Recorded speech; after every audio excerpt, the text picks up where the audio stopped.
Hello, good morning. Welcome to Sunday Morning Coffee with Dr. Childress. Today, I want to talk about um, the treatment related issues surrounding your children. Now, I imagine this is going to be a desired topic for most parents wanting to know what you can do to stop the pathology. How do you respond to your child? How do you recover your normal child given this situation? And that's a problem until you can protect your child. Uh, because right now, the pathological parent, the problematic parent, is producing pathology in the child and is strongly motivated to produce that pathology in the child. If we come in with our treatment approach and ask the child to bond to you, that parent is still trying to keep the child pathological while we're trying to get the child to be normal. And we're going to wind up ripping the child apart. The child's going to have two loyalties, one to the parent and the treatment team, and one to the pathological parent. And it's just going to rip the child apart. In addition, if we are successful in reestablishing the attachment bond to the targeted parent, then that child is going to face a withering psychological retaliation from the abusive, psychologically abusive, narcissistic, borderline dark personality parent. So if I were able to teach you things to get the child to rebond to you, what we would actually be doing is just simply exposing the child to more child abuse, more severe child abuse by the pathological parent. So that's a fundamental principle of treatment, and it's treatment for all child abuse. Is we must first protect the child, and that's why it becomes exceedingly important to get that diagnosis that's guiding treatment. Because if you don't have the diagnosis of child abuse, you start treating all sorts of things, and it's not going to be effective, and it's not the proper approach. There are four child abuse diagnoses: physical, sexual, neglect, and psychological. All of them are equal in the severity of the damage they cause to the child. They differ only in the type of damage done. And so, whenever there's a possibility of child abuse, a proper risk assessment needs to be conducted. And that's true of all dangerous pathologies: as suicide, homicide, and abuse, child abuse, spousal abuse, and elder abuse. Those are all considered dangerous pathologies. So if you have a suicidal patient, you have to conduct a risk assessment. Homicidal patient, you have to conduct a risk assessment. Abusive, you're concerned about spousal abuse or child abuse, a proper risk assessment needs to be conducted. Now, for physical abuse, sexual abuse, and neglect abuse, those are all mandated reports to Child Protective Services or the police or something.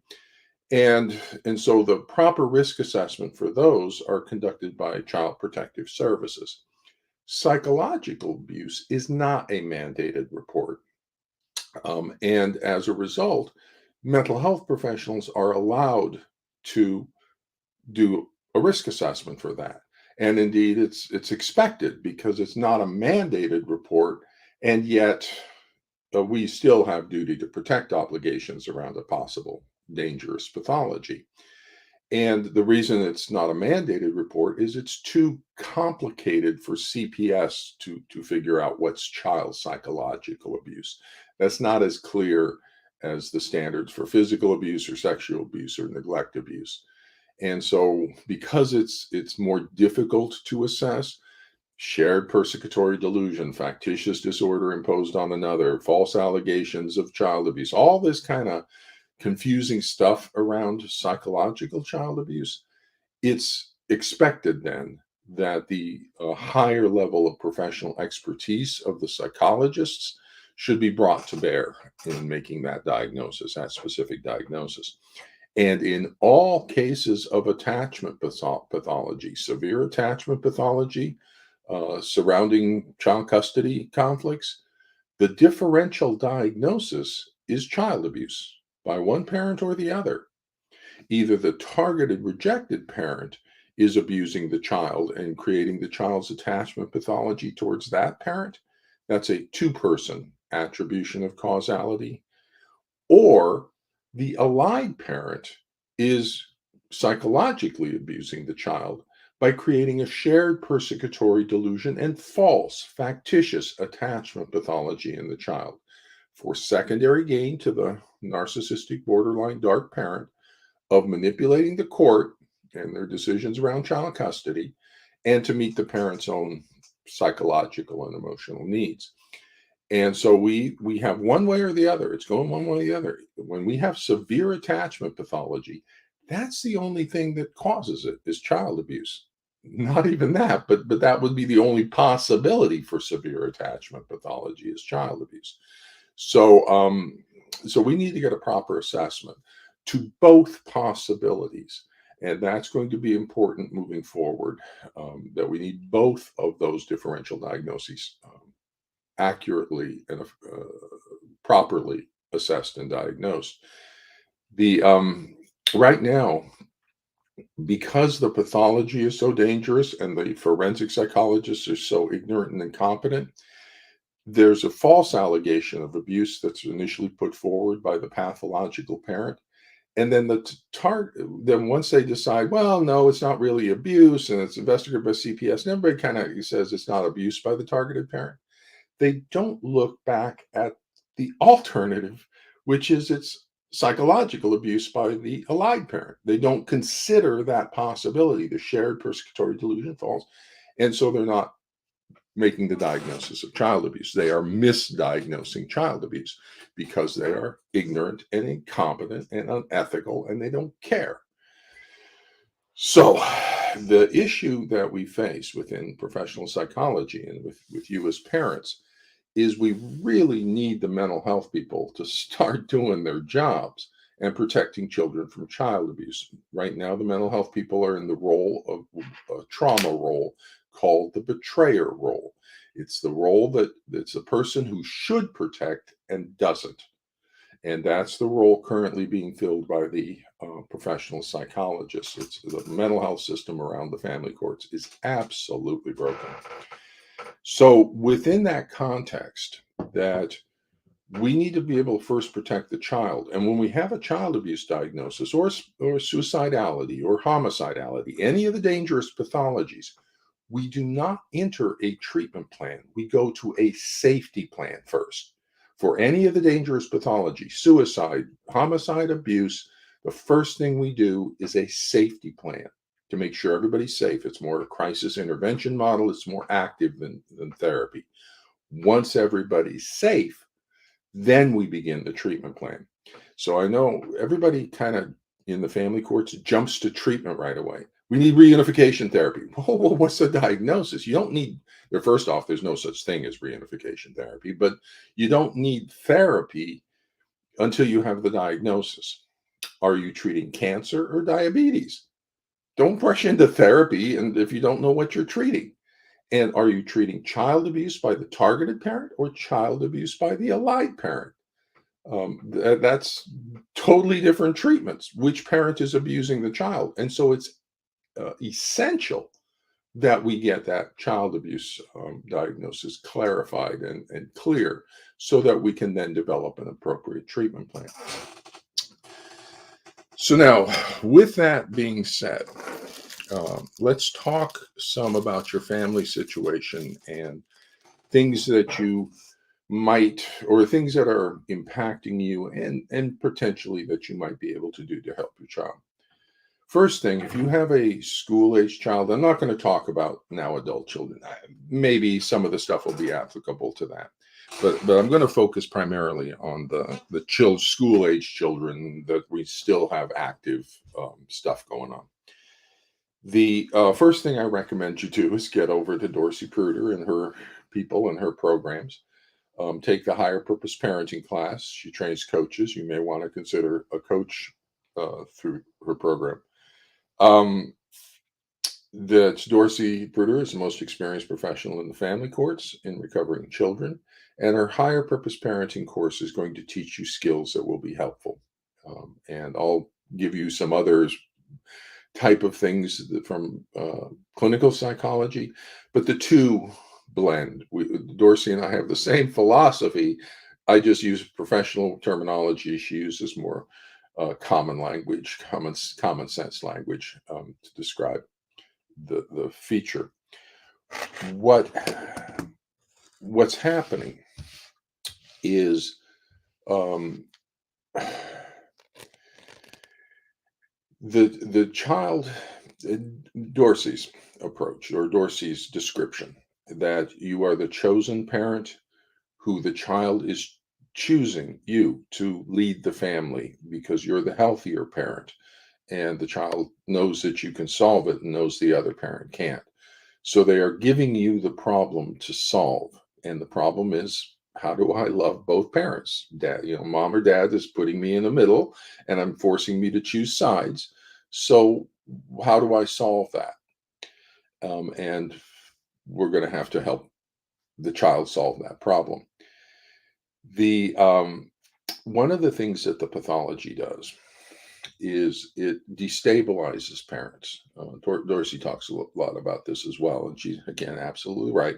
We need to be stabilizing the healthier parent and supporting them in their role of leadership in the family.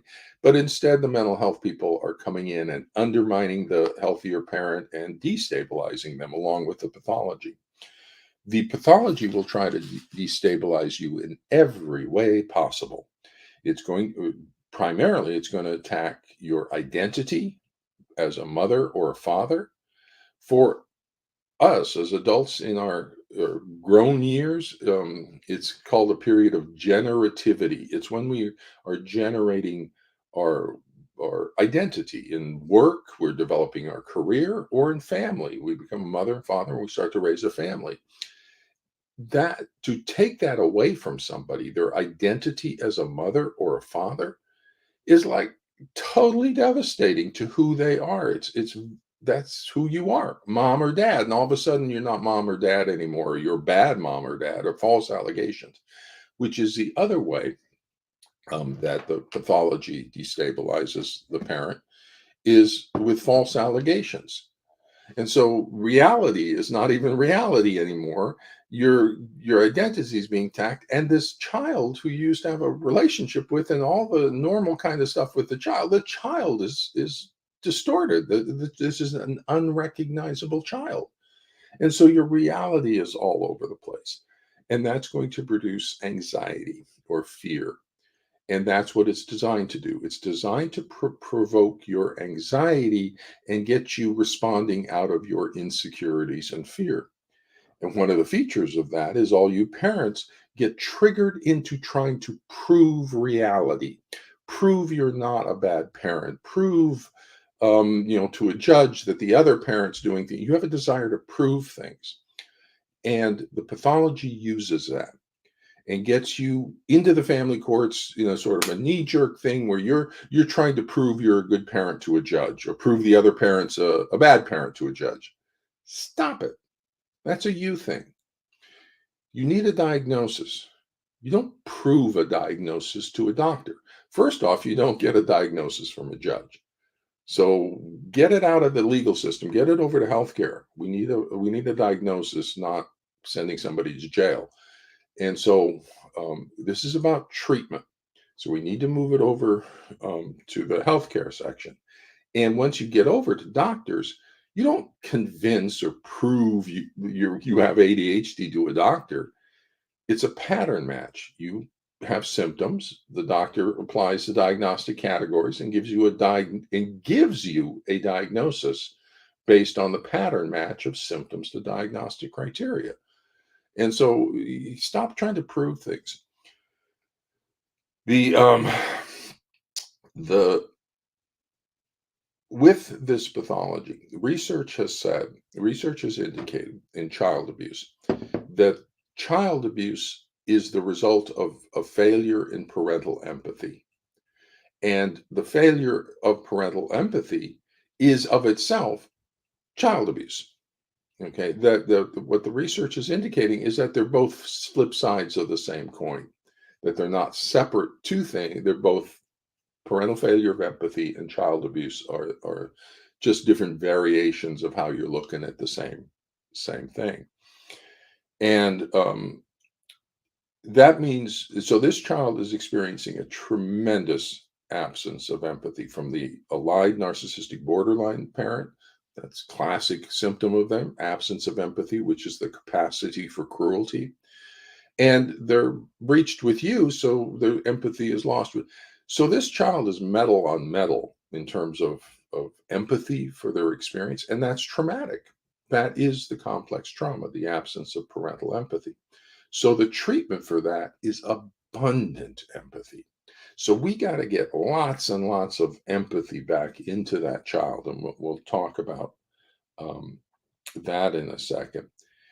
In addition, the whole pathology, the whole family is being constructed by the pathology of the narcissistic borderline dark personality parent.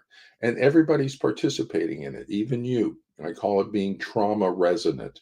You're still in that trauma and participating as part of that story, as part of that narrative. And we got to get you out of that. And so Dorsey talks about when she does her work, she talks about you show up differently. You learn skills and you show up differently, and the child then responds differently. Um, and that again, that's accurate.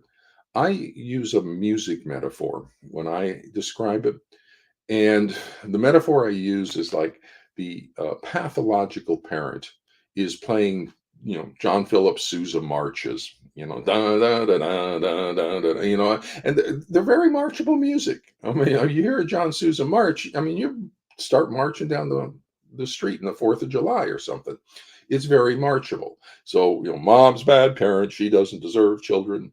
Mom's bad parent, she doesn't deserve children. I'm a good parent, I deserve children. And everybody's playing the same music there.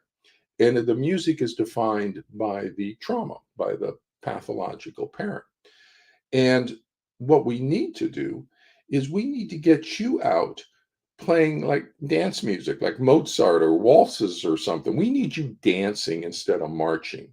And that way, your child can dance with you rather than march with the pathological parent. But as long as everybody's marching to the pathological parent's tune and music, then we can't get the child out of that. So that's what we need to do. We need to get you up to where you're stable and you're dancing and you're confident in your parenting and who you are again, so that the child can join with you rather than be trapped in all of this pathology. So one of the features, though, about empathy, and that's what we need you to be providing lots of empathy down to the child to help guide the child out of their confusion. But for empathy, we have to extend ourselves into the world to feel what the world is feeling, other people are feeling. And that requires us to be open and vulnerable. Fear or anxiety, when we perceive a threat out there, and fear and closes us back to be protective. And so fear and anxiety shuts down our capacity for empathy, and our capacity for empathy is exactly what we need for the child. And so that's why it's critical to move out of that triggered place of your own fears, your own anxieties, your own stuff. You're fine. You're fine. It's a pathology of lies. Um, I understand it. Dorsey understands it. More and more mental health people are understanding it. You don't have to prove reality. You, with stupid people, you kind of do, but feel comfortable. You're okay. You did nothing wrong. It's not your fault. There's bad people doing bad things to you, and we're going to make them stop. Now, that's the statement we tell the child abuse victim, and I'm telling it to you. You did nothing wrong. It's not your fault. Bad people are doing bad things to you. We're going to make them stop. So how do you respond to your child? What do you do when your child's giving you all that kind of crazy nonsense? First off, this is a pathology of lies. Your child is lying to you. They are saying they don't love you. They are saying they don't want to be with you. That is an absolute lie. No, that's not true. The problem that you will face if you believe the child's lies to you, then you are communicating to your child that that's who you see them to be. That you actually see that they are authentically that cruel, mean, fearful, panic attack. You think that's who they are because you're responding as if that's who they are. No, that's not who they are, and you know that better than that. That's not the authentic child, and you know that. So stop responding to the lies and instead respond to the authentic child you see. You know. It's called the eyes of the other. Our sense of identity comes from two places. Early childhood comes from two places. It comes from our internal experiences, what we feel, our emotions and stuff, and all the stuff that we experience within us. And it also comes from the outside. It's called the eyes of the other. How the world responds to us tells us about who we are.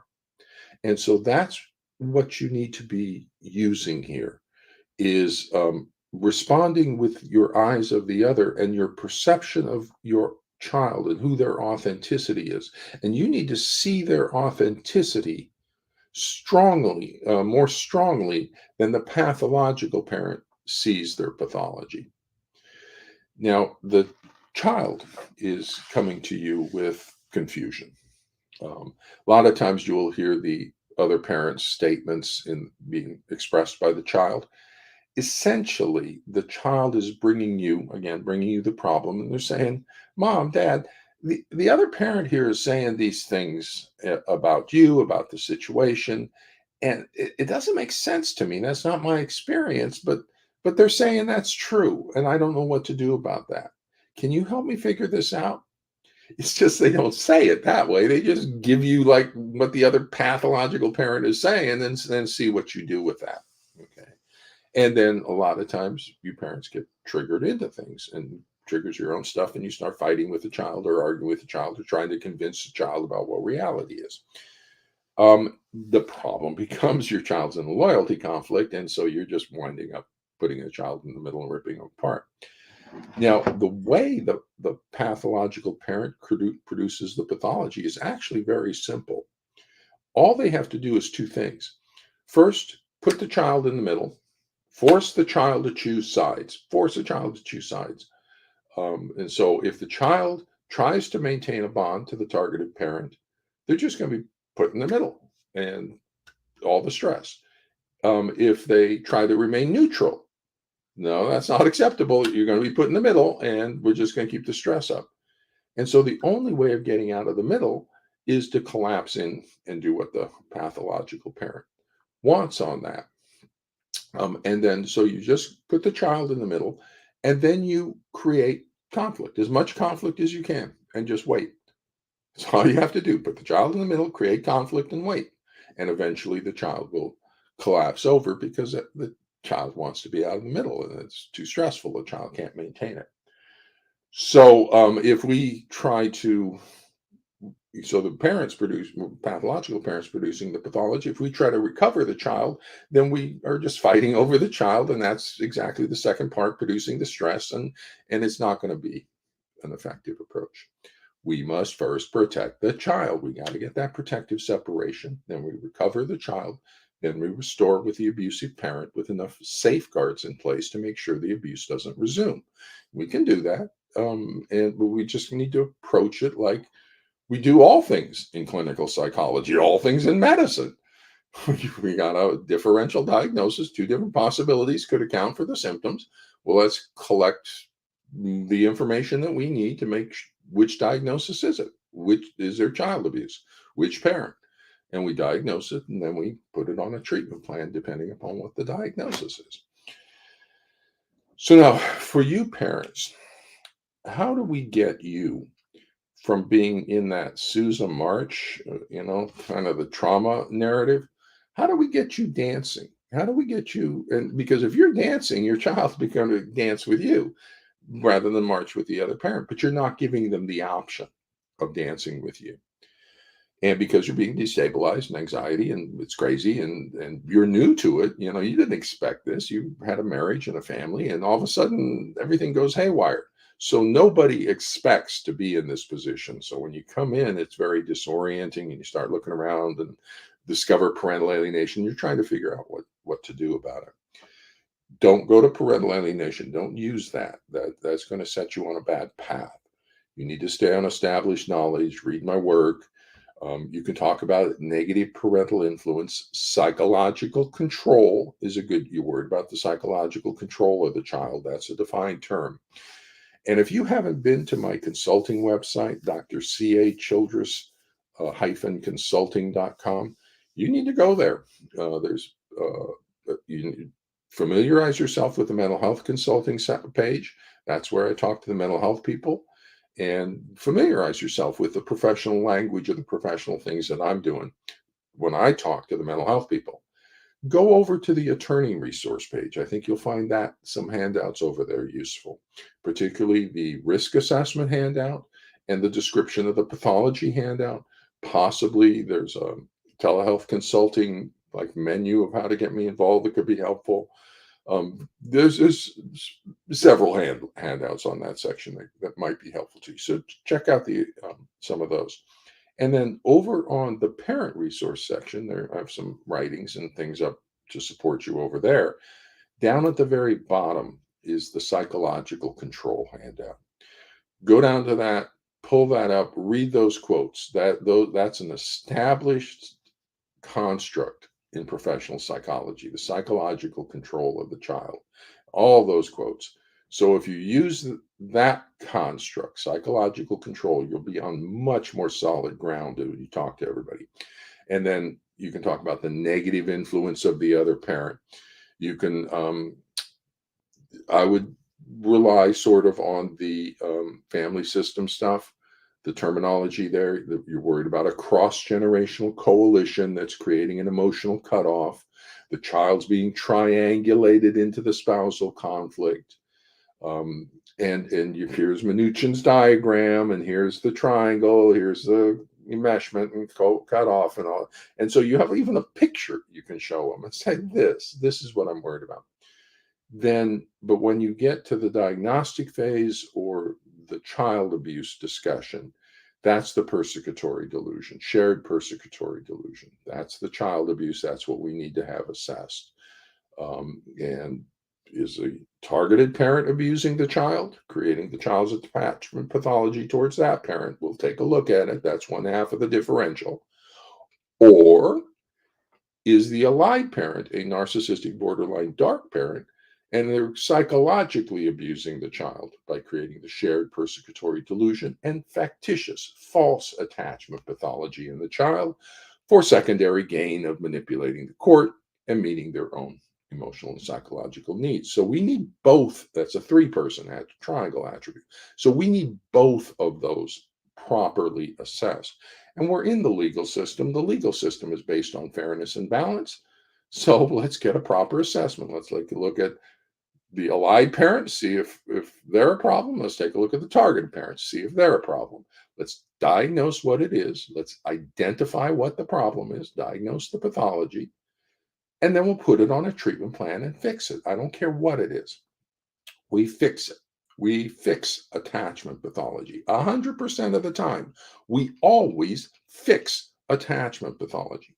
The worst possible thing we can do is leave a breached attachment bond unrepaired. That destroys the child's attachment system, that destroys the child's emotional regulation systems, that destroys the child's just psychological structures to leave a breached attachment bond unrepaired. So when I see things like these therapists or these forensic psychologists saying, oh, we'll just kind of leave the situation as is, and no, when I look at Caden's law moving through or variants of that, where they say, leave the attachment pathology unrepaired, don't impose any treatment on the situation, that is the worst possible thing we can do. And my citation to that is Dr. Ed Tronick and the still face. Dr. Tronick has a book out, The Power of Discord. Mental health people, you need to know this stuff. That is just, it's the extent of your ignorance and incompetence, mental health people, is absolutely criminal. The breach and repair sequence on the attachment bond. Ed Tronick, he calls it mismatch and repair. I learned it as breach and repair. But that mismatch and repair, the conflict, the discord, conflict is a good thing. It's healthy thing. One of the things Dr. Tronick talks about in his book, from 40 years of research on the attachment system and parent-child conflict, he was looking at healthy relationships, healthy, good relationships. And they thought when they looked at, they would take pictures of the parent and child and microanalyze them frame by frame. They would go through and look at the interactions. And they thought they would find that good parents are attuned to their child and sensitive and responsive. That's not what they found. They found with good and healthy parents, they were mismatched to the child 70% of the time. 70% of the time in healthy relationships, there is discord and mismatching. Only 30% of the time. And there's reasons for that. It is a healthy thing. We are helping the child develop the capacity to manage, to repair situations, to move from negative emotional states to positive emotional states. It's not, what they found is, it's not the discord, it's not the conflict that is damaging. It is the failure to repair. I don't care how big, how nasty, how flamboyant the conflict was. If we repair it, there is no damage. If we fail to repair it, there is substantial damage. So that's the difference between healthy and unhealthy, is not conflict. The difference is whether healthy parents can repair the breached attachment bond, unhealthy parents can't. And that's exactly what we're looking at in the family courts. We have one parent, the alive parent, who is unable to repair breached attachment bonds. And they teach the child that the way we deal with a breach is we just eliminate the other person from our lives. No, that's the worst thing we can do. No, the healthy thing to do is you repair. Whatever the problem is, you diagnose what the problem is and you repair it. Now, repairing attachment pathology is absolutely really easy. Okay, it is so easy. And that's why Dorsey on her High Road workshop can get a recovery in like a 4-day span, but typically around day 2, is because it's that easy to repair an attachment bond. And here's why. The attachment system is a primary motivational system of the brain, like eating and sex. So it's a strong motivational system. It's a goal-corrected motivational system. It always maintains the goal of forming an attachment bond to that parent. Because if that attachment bond is survival, predator's going to eat you, you're going to starve, all these things. So that's survival itself for the child. So over countless eons of evolution, a very strong motivational system has developed that always seeks to develop an attachment bond to the parent. Now, if the parent is problematic and the child has difficulty forming that attachment bond, then the child changes how they try to form that bond, but they always try to form that bond because it carries survival value. The fixing of that, the repair of that, if their parents is problematic, is you just treat the parent, get the parent to be available, and the child bonds into that. Because the child's motivated to bond into that. So if there's a barrier, we just fix the parent, the child bonds in. Easy peasy. With this pathology, we do whatever we want to fix the parent, and the child doesn't bond in any. Because the protest behavior is designed to sever the parent-child bond, not obtain a parent-child bond. Now that's not how the brain works. That's not how the attachment system works. Protest behavior in a child, you can look at the still face. When there's a breach in the attachment bond, that hurts the child because they're trying to form a breach. trying to form an attachment bond. So then they emit the protest behavior, the angry, the symptoms, the all the protest.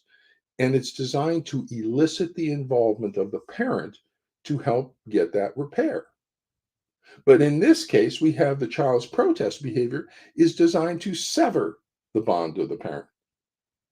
That's not a normal child. That's not how it works.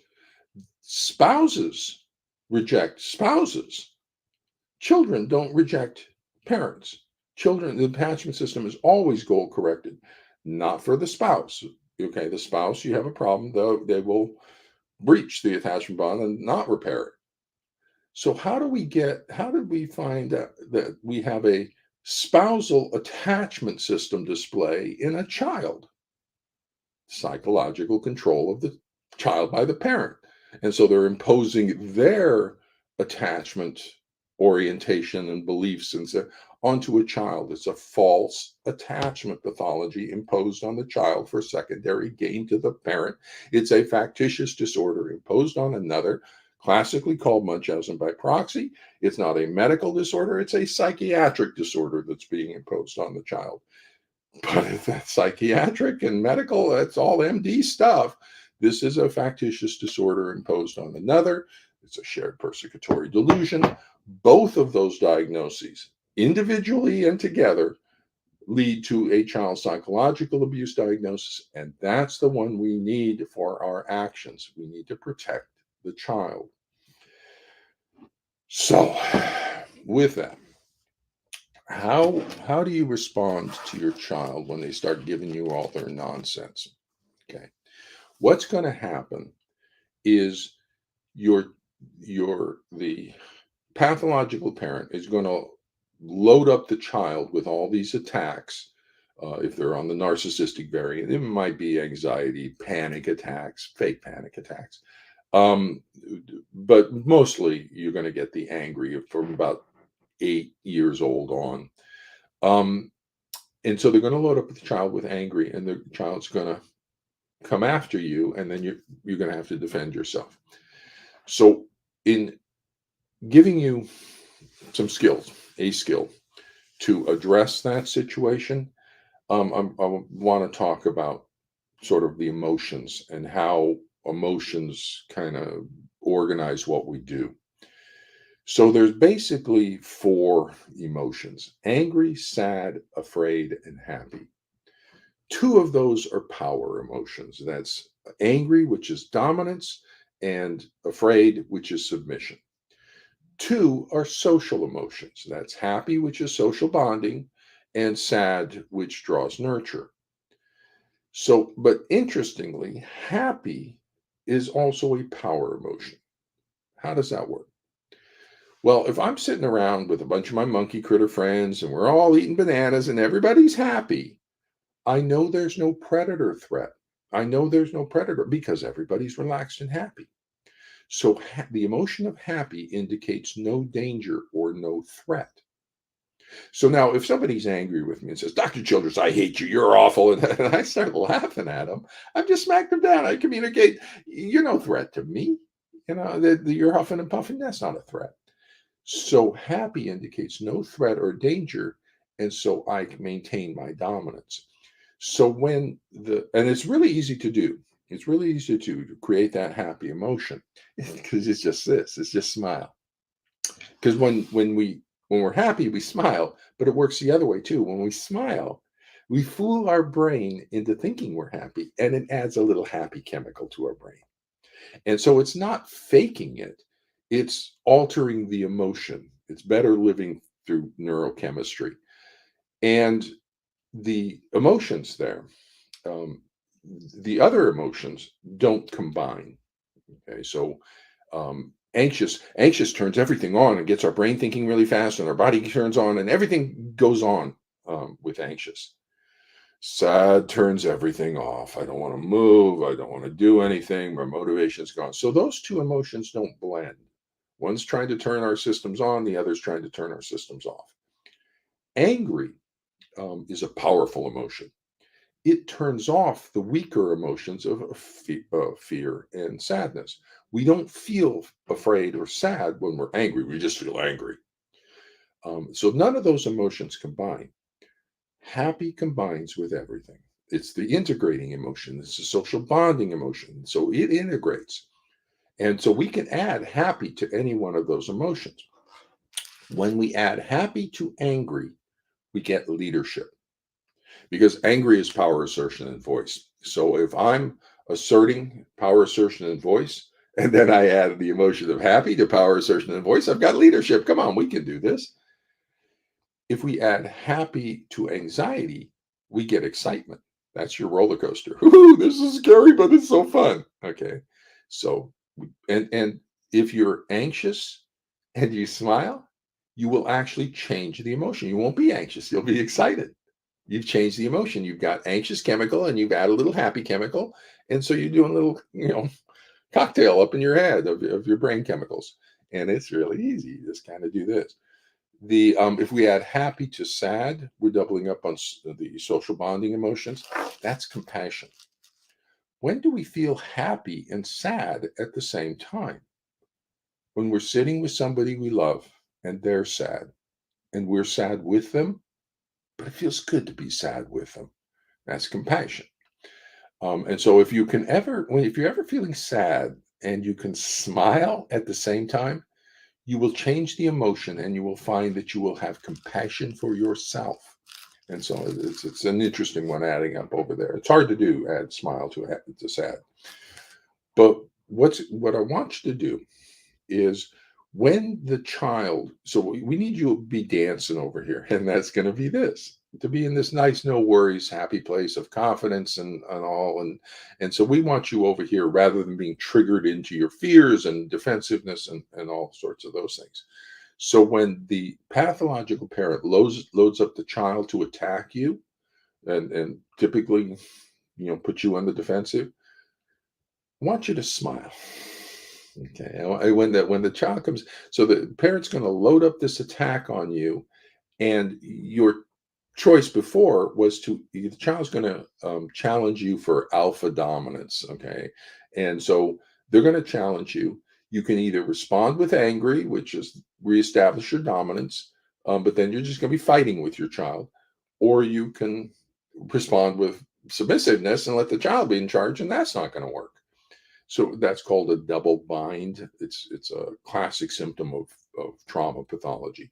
Trauma pathology produces double binds. Double binds are symptoms of trauma pathology. So there's nothing you can do. You can't assert your dominance. You can't not assert your dominance, and the child's provoking you for no reason that you're causing. So what do you do on that? When the child brings that alpha challenge to you, I want you to smile. It doesn't have to be a big smile, but I want you to smile, because I want you to shift your brain chemistry. I want you to move over and you can hear when I smile, my voice gets a little softer. And if I'm in a background state like this, I'm over in background a little angry or something, 0.5 or whatever. It's power assertion and voice. But when I add a little happy to it, you can just hear the change in the tone. And so I want you to, because when you smile, you do two things. First, the child is coming up with some bizarre allegation that's not true. And so when you smile, that's a good communication, not through language, but through emotional behavior and emotional communication. That's the silliest thing you ever heard. You know, that some bizarre allegation from your ex, and you just go, really? You think that? Okay. And that just communicates that. Now the child may object and say, "Don't laugh at me." You calm it down and stuff, and say, "Oh, sweetie, I'm not laughing at you. It's just surprises me." And that helps reorient the child. And that's the communication that we give, or I recommend that you give to the child, that nullifies all those false lies and allegations. Don't get into arguing with them in frontal lobe and try.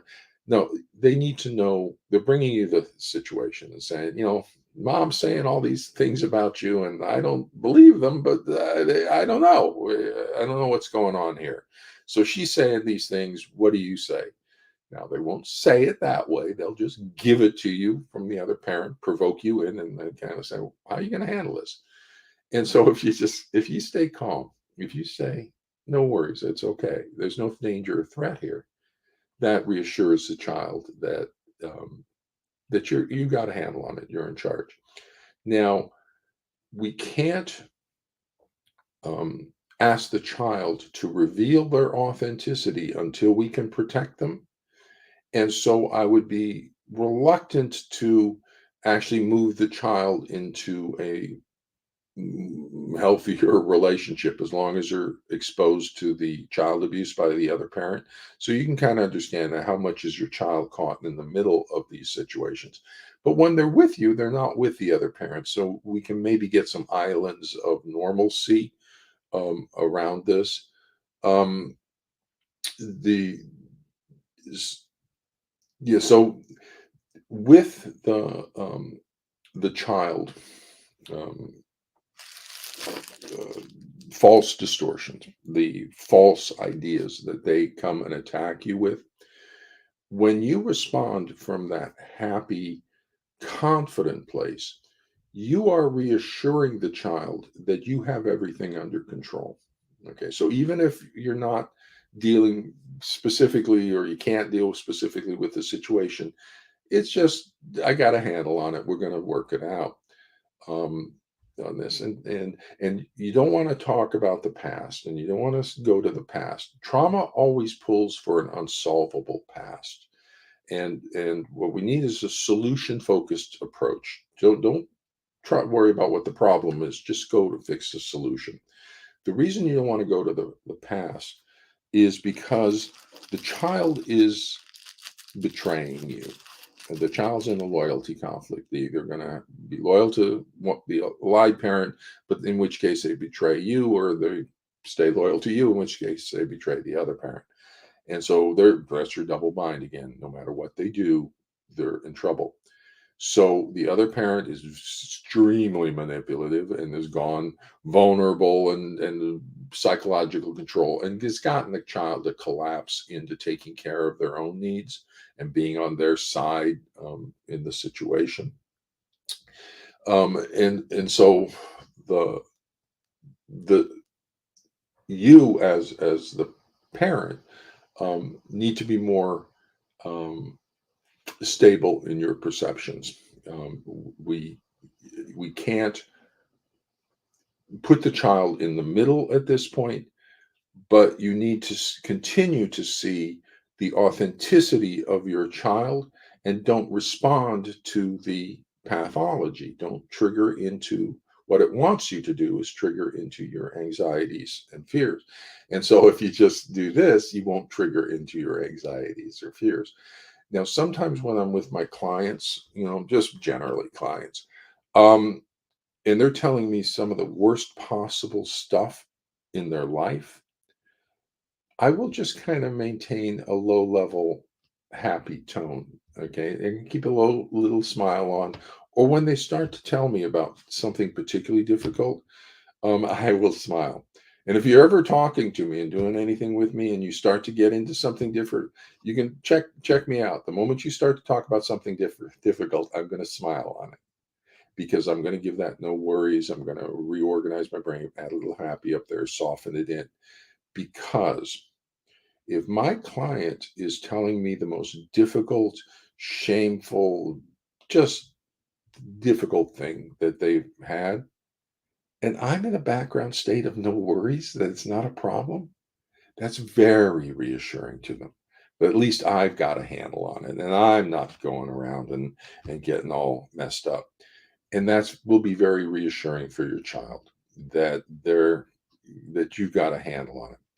When the child betrays you, that produces a tremendous guilt response, and it's just huge, and that's going to serve as a barrier to rebonding because they have to make you deserve to be rejected.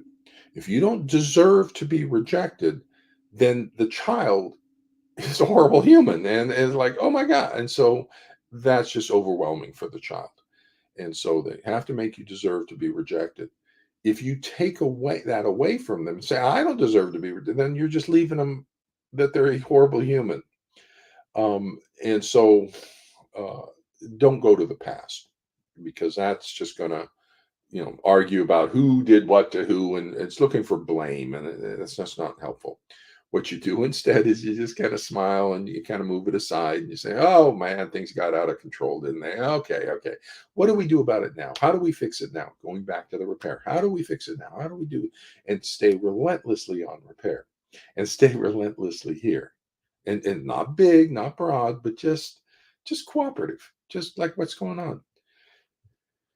Now, the other thing, so as we wrap up here, the other thing I'm going to recommend in the eyes of the other and empathy is when I work with adolescents, all adolescents, children know what they feel, not always why they feel it. I kind of look at it, it's sort of a dark room inside them, and they just kind of get feelings kind of thrown out, and they don't know what's going on inside the darkness. And so telling adolescents what to do is pretty pointless. So what I do is I bring sort of a lantern. I see it as bringing a lantern into their darkness, and the lantern is my eyes of the other, my curiosity. What's it like to be you? And so I bring my curiosity or my empathy into their world, and we start looking around in their darkness to figure out what's going on. Now, our intention is central to everything we do as parents and human interactions, but especially as parents. Our organizing intention. It's not what we do, it's our intention that's motivating what we do, that the brain is designed to read and pick up on. And there's basically, so parenting, I tell parents, parenting isn't about what we do, parenting is about who we are. And so adjusting your intention will help deal with a lot of stuff. There's four basic intentions. Two of them are maturation building. That's the intent to task and intent to understand. Intent to task and intent to change. And two of them are relationship building. That's intent to be with and intent to understand. So the intent to task is, the example is like homework. I don't care what you want or what you feel or what you think, you are secondary to the task. We need to get this task accomplished, so you need to get yourself in line to be able to do the task. Intent to change is, I don't care what you think or feel or want, you need to be different because you're really annoying. So both of those intentions require the child to kind of organize themselves to an outside demands, either the task demands or the social demands of the situation. And those two intentions, as we bring to the child, help the child develop maturity. So rather than just expressing stuff, they kind of have to kind of rein it in and develop frustration tolerance and task persistence and those sorts of things. Now, for you parents, those are no longer available to you. Okay, stay away from stay away from discipline strategies. Discipline strategies involving punishment and those sorts of things induce suffering in the child, and that's how we gain control. Discipline strategies get obedience. Okay, that's not what we need.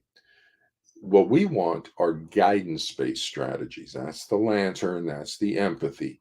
Guidance based strategies generate cooperation. That's what we're looking for, cooperation, not obedience.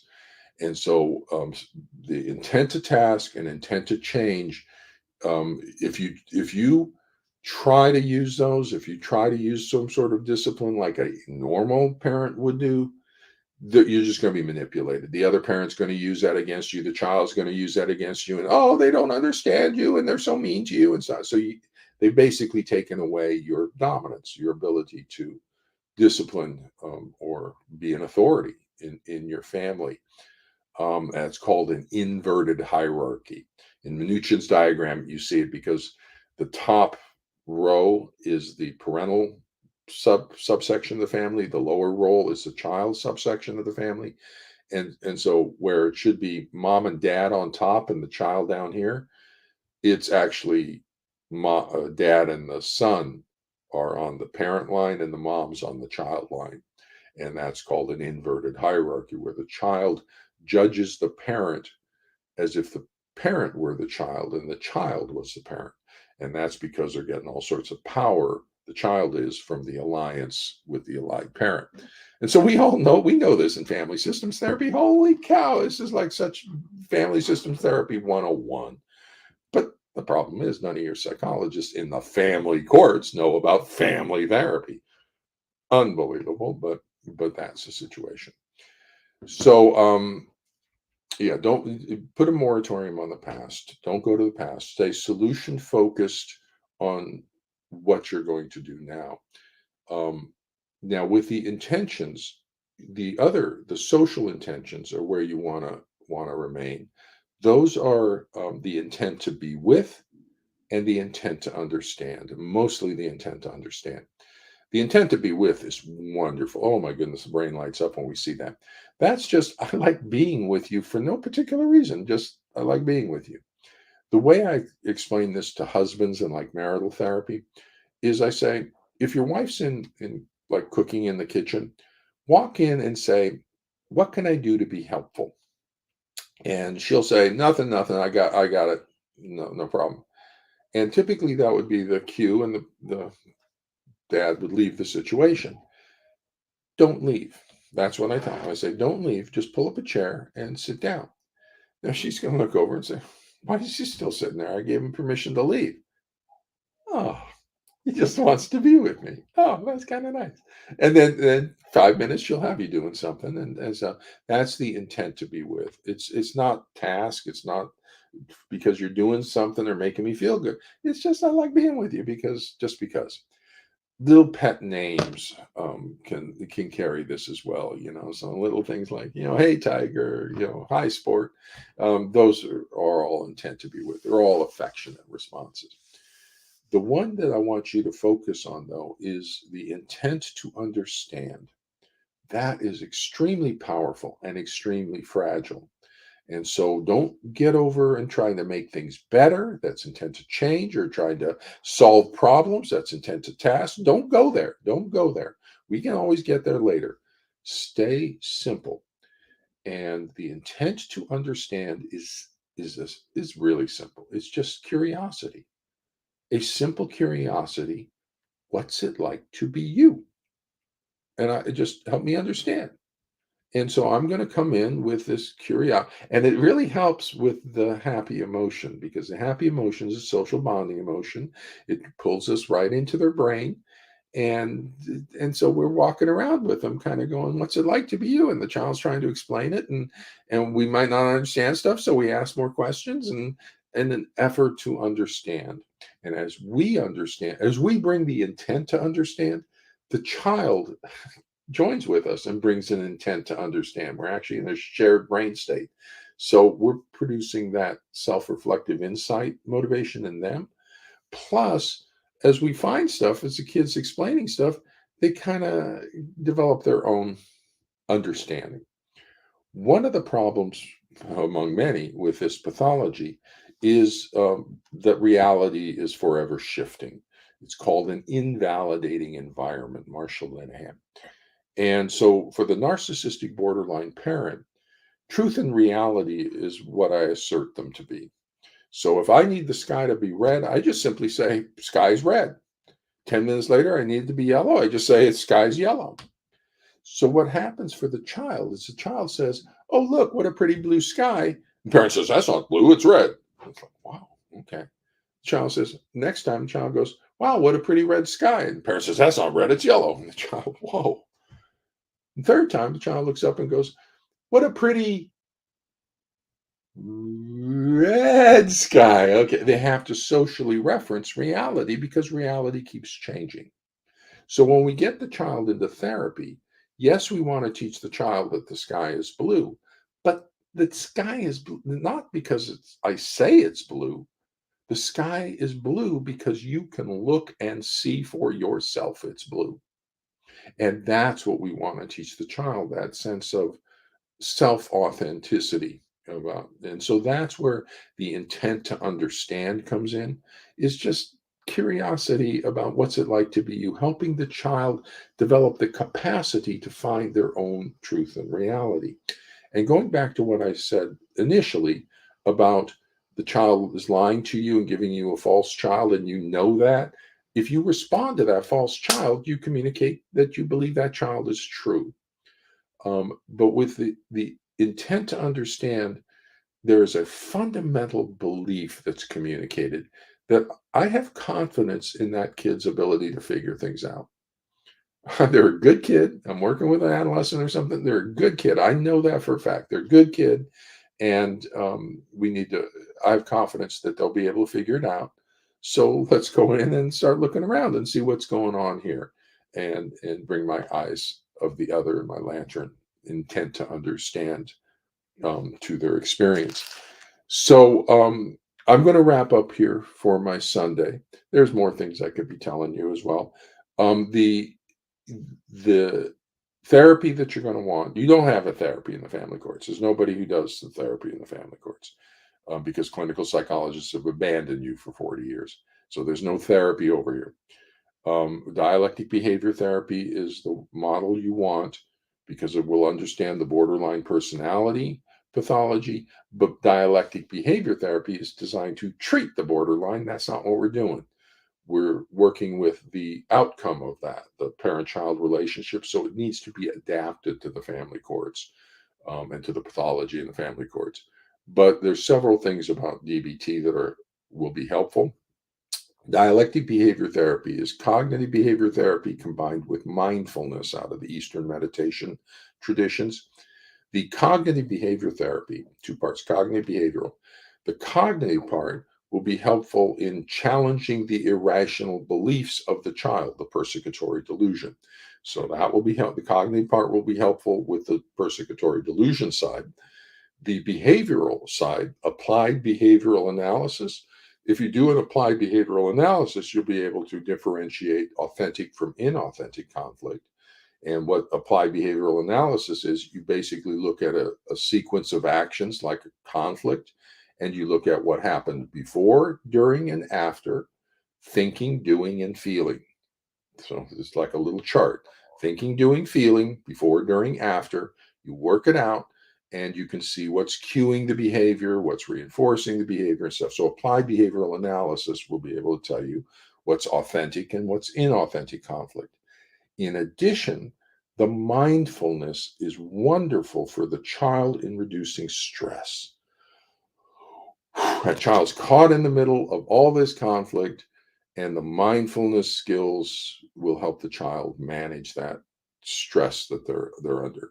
In addition, the mindfulness helps them locate their self authenticity. The sky is not blue because I say it is. The sky is blue because you can look and see it. And those are the mindfulness skills about self authenticity and understanding it. So DBT is the therapy you want, but it has to be court adapt, or has to be adapted to the family courts. It's to a relationship based therapy rather than individual for the parent. If you have a dialectic behavior therapist, they're going to recognize a borderline pathology. If you're a mom who is, and it's a narcissistic bad dad pattern, I would recommend you may want to look in the spousal abuse therapy community, intimate partner violence. It's called domestic violence. Domestic violence is sort of a layperson term. If you hear that, you're not dealing with a professional. It's intimate partner violence. And the reason is that's important because there's two types of IPV. One is situational, one is terrorist. We're not worried about the situational, we're worried about the terrorist. And so it's more research grounded, and it's just a better intimate partner violence. But you want to get over to those spousal abuse therapists, because they will recognize the narcissist pattern. That's the spousal abuse, that's child abuse. If you're a dad and you're dealing with a borderline spectrum variant of the pathology, you want to get over to a DBT therapist, and because they'll recognize a borderline. Fundamentally, though, before you start treatment, We have to know, are we treating cancer or diabetes? And the differential diagnosis of concern is child abuse by one parent or the other. So we need to get a proper risk assessment for possible child abuse.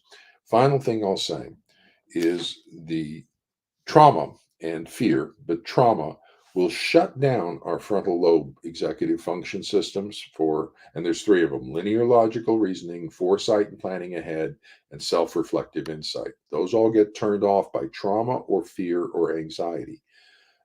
And so, the pathological parent keeps everything in chaos. They're very now reactive. They don't have those available. So they just keep now in chaos so that they can redefine reality, and everything's always shifting. And they try to get you in that same place of responding to the crisis of the day, and you're very now reactive. You need to calm your fears. Don't destabilize. Calm down. Smile. Calm down. You change it to excitement. Oh my goodness, aren't they a handful? Calm your fears, so that you can bring your frontal lobe executive functions back online. Particularly planning ahead, foresight and planning ahead. You need to develop a plan. You need to execute the plan, because they're very now reactive. And if you plan ahead, when they reach that point in the future, you're already there. And then you kind of roll them, and then they're doing that stuff, and you're planning ahead, and you get to the next step, you're already there. And so you're one step ahead of them if you can calm your fears and plan ahead. So with that, I recommend this to everybody. The that doctor's orders is you smile more, and typically I say 3 times more than whatever you're smiling now. Smile 3 times more. You say, Dr. Childress, I smile 5 times a day. Oh my God, I'll be smiling all the time. Excellent, exactly right. Smile a lot. It makes your world a better place. It makes the world of the people around you a better place. You can hear the change in the voice, and it's going to help um, release some of the frustrations and some of the difficulty in your child. And it keeps you in a dominant place. You don't have to fight with your child. You wonder, because you have empathy. They're caught in the middle, and hell, you'd be that doing that stuff if you had a crazy parent like that. So cut them some slack. They're in a difficult situation. The other parent has manipulated the situation to get you a little off guard. So it's going to take you some time to get your feet under you and get a handle on this. So while that's happening, don't worry about it, and just communicate to the child you got a handle on it. And that, when they give you the nonsense, you go, that's not you. What's going on with you? Bring that intent in. What's going on with you? Something's causing you problems. And then just stay with that, trying to understand their world from their perspective. Now, there's a sweet spot when you do that, when the intent to understand and you just stay with them is very fragile. Don't go to any others, but intent to understand. There's a sweet spot right at the end where you may be able to offer some guidance, but do it gently. And once you've kind of looked at everything out, the way I do it is I'll kind of sit there and take a pause where I'm kind of reorganizing my thinking, and I'll go, you know what, Michael? I'm wondering if, okay, that's my stem. I wonder if, you're feeling kind of caught in the middle of all the conflict around you, and that I wonder if that's really stressful for you. Okay. I wonder if, that you feel really sad because the family broke up. And I wonder if that's kind of where the sadness is coming from, is you just don't like to see things work out this way. And you think that's happening? Notice I stay in the background state of happy. Notice how small it is, but you can hear it in my tone of voice. So intent to understand is huge. The trauma for the child is the absence of empathy. That's child abuse, and so the absence of empathy. The treatment is abundant empathy for the child. And once we get a protective separation on the child, then the recovery is actually relatively simple. Um, the Yeah, but we need to be able to protect the child, and I'll discuss treatment kinds of things down the road once we got to get past the diagnosis at this point in time. Um, because diagnosis guides treatment. This is child abuse. We must protect the child before we can do any treatment. No treatment of mine is going to be effective if I send the child home to be beaten with electrical cords. No, we have to first protect the child from the child abuse before we can treat the child abuse. So with that, I'm going to run to my Sunday here, and good luck and take care, everybody.